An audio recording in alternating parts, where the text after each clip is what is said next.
Final Portrait, what do you reckon? Well, look, I've spoken about artist biopics, genius biopics on this programme a number of times, whenever there's one out. They're all built on the assumption, or most of them, 99.9% are built on the assumption that the story of the artist's life is at least as interesting as the work that they produce. Now, in the case of something like Amadeus, the Milos Forman film about Mozart, that is true. And so you have this incredible sort of elaborate romp about his life and the circumstances in which the work is produced. When it's not true, you kind of end up with a film that resembles a soap opera with an impersonation at the heart of it. And that's happening, even in not just artist biopics, but things like Theory of Everything, for example. You have this very technically impressive performance at the centre of it where an actor is pretending to be someone that you already know, already have ideas about. Mm-hmm. But the life story just becomes this soap opera storyline, highs, lows, emotional, all, left, right and centre, whatever's going on, just a muddle of different bits and pieces from throughout their life.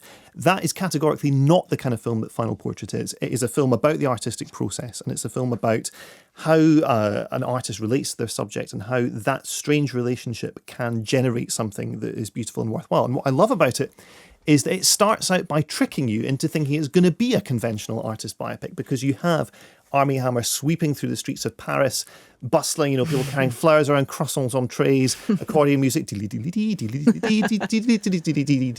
here we are in Paris, and we're setting the scene. And then he arrives at Giacometti's studio and opens the door, and the music just cuts out immediately.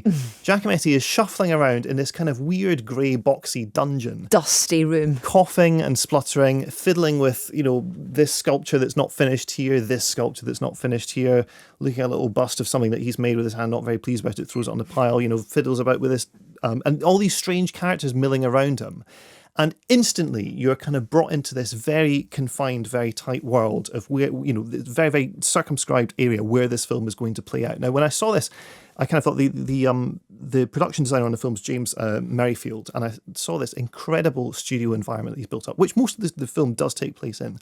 But this is very, very clever here, because what they've done is they've recreated the psyche of Giacometti in this three-dimensional space, and we're wandering into Giacometti's mind. Anyway, after I saw the film, Googled Giacometti Studio, and it is basically a totally exact reproduction of what the place is like. This was what the inside of this artist's head was like. It was also what the immediate area surrounding him was like. And you had these strange faces looming out at all angles. There's this enormous bust in the middle of the studio, which is his brother Diego's head, played by Tony Shalhoub, who sort of stands there, both Tony Shalhoub's character and the bust itself, just silently surveying what's going on in this mad area. I love his brother. Struggles, character. And it's great. And Tony Shalhoub, who played Primo the chef in Big Night, is just this kind of genial, consoling presence in the middle of this very spiky and fraught atmosphere between the two men.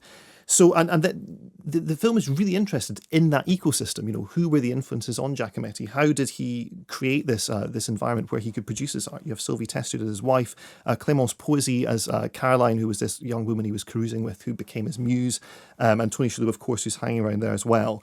And it's shot by Danny Cohen, who was the cinematographer on The King's Speech and on Room as well, the Brie Larson film from recently. And he is just now, I think, the go-to guy when you've got four walls and two faces to find hundreds upon hundreds of interesting angles, ways to kind of explore the relationship between two characters in a very small space and always make it fresh. It would have been very, very easy to film Final Portrait as a play, because you have this stage-like space, you have two main characters and occasional walk-on extra parts, and that's all there is to it.